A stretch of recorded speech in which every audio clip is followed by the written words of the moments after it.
Tell you what, you got to give New Orleans credit, man. They made shot after shot after shot, even some contested threes. I thought C.J. McCollum had a phenomenal game.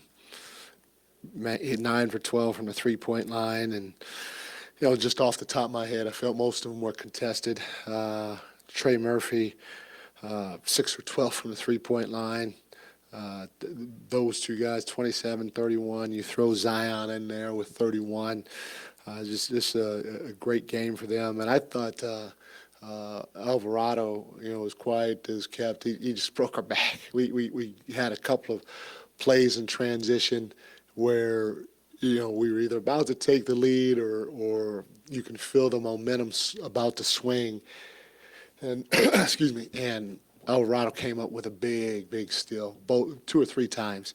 Not only did he come up with the steal, but he made us pay by hitting the 3. And so I got to give them a lot of credit for the way that they played. But our guys fought. They tried to play the right way. Having those unfortunate, untimely turnovers took the wind out of us a little bit. And gave them momentum. But, man, when CJ's shooting the ball the way he is and Trey's shooting the ball the way he is, Zion's going to get his. But when those guys are shooting it like that and then you add Alvarado to the mix, it's gonna be tough to win. And so I give them a lot of credit for coming in here and getting it done.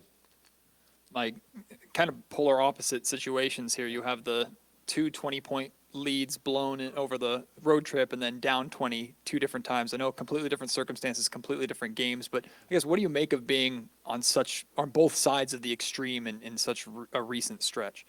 I think it's just the ebb and flow of not only an NBA season, but definitely from time to time an NBA team, they got out. I thought we did not start the game as physical as we could have.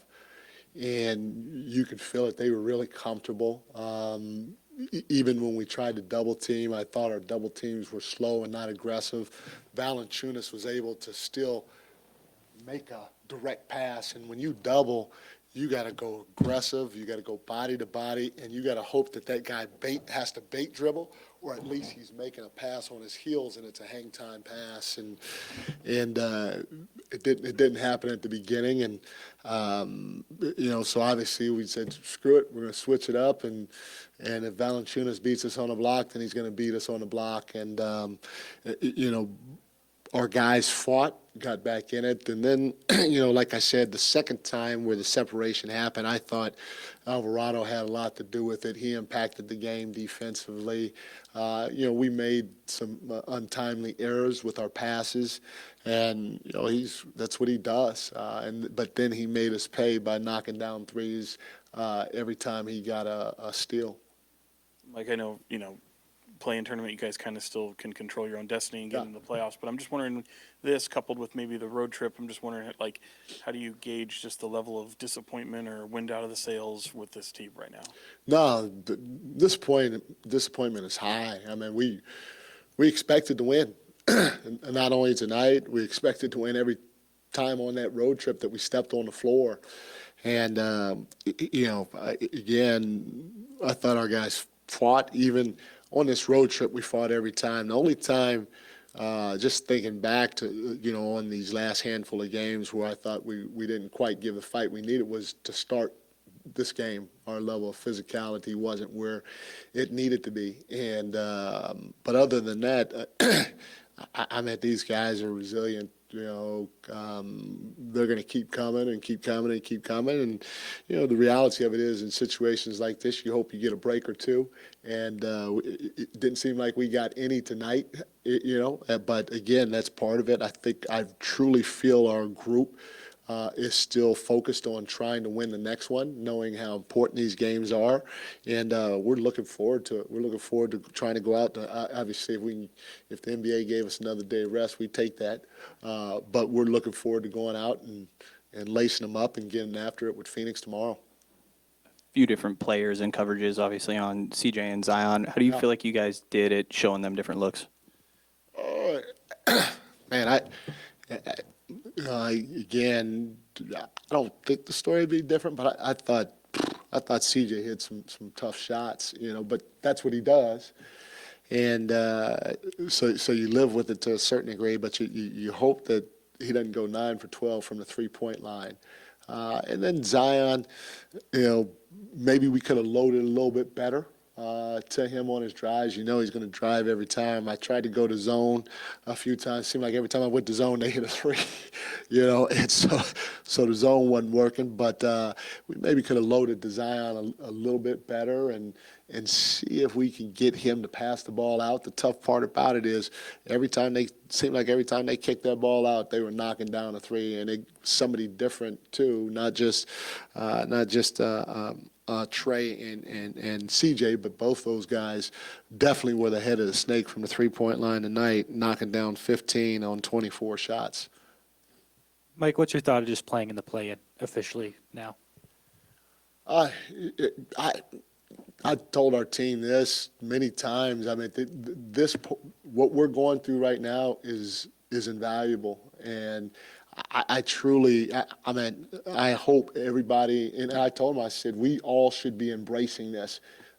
100% for sure, guys. I want to frickin' win every game, and trust me, I go home and I bang my head against the wall just like everybody else in that locker room on these losses, but man, I don't know. It seems like forever, but maybe the last 10 games or so, maybe a little longer, every single time we stepped on the floor, there's been an expectation, a pressure of trying to get a win, and one win or one loss. One win can move you up 3 spots. One loss can drop you down 3 spots. And so to be able to go through this, especially right now in our second year with the team we have, while Keon's getting experience, while Davion's getting experience, and even throwing Kobe in there a little bit too. And the reality of it is Fox hasn't been through this. This is Fox's 8th year in the league, but he hasn't been through this at all. And Domas probably hasn't been through it. He's played in the playoffs, I think, twice before coming here. So for all of us to be able to go through this is an invaluable learning experience. I hope we come out on top, but for us to have to fight for that play-in spot and realize how good it will be to play at home, okay, in that first game, knowing that you got 2 shots at it, I'm excited about it. I've embraced it. If we could have finished in 6th, I wanted that more than anything else, or 5th. But at the end of the day, this is where we are, and let's frickin' go get it, and let's learn and grow from it and see what happens at the end of the day. But I'm excited about any opportunity to play in the postseason. Mike, to follow up on that, the format with the play-in tournament, 7-8 versus 9-10, how critical is it that you guys finish strong and make sure you're in, if not the 7 spot, then at least 8, so you do get 2 bites at that apple? Yeah. I mean, you said it yourself, Jay. I mean, again, if we could finish 5th or 6th, that's what I'm taking first.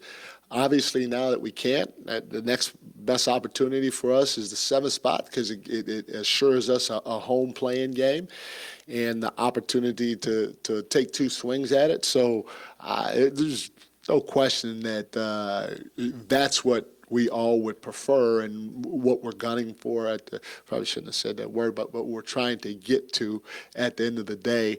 But we got to go get it done on the court. It's as simple as that. We got to go win games. And the next one is the one we got to win because it's in front of us. Thanks, everyone. Thank you, guys.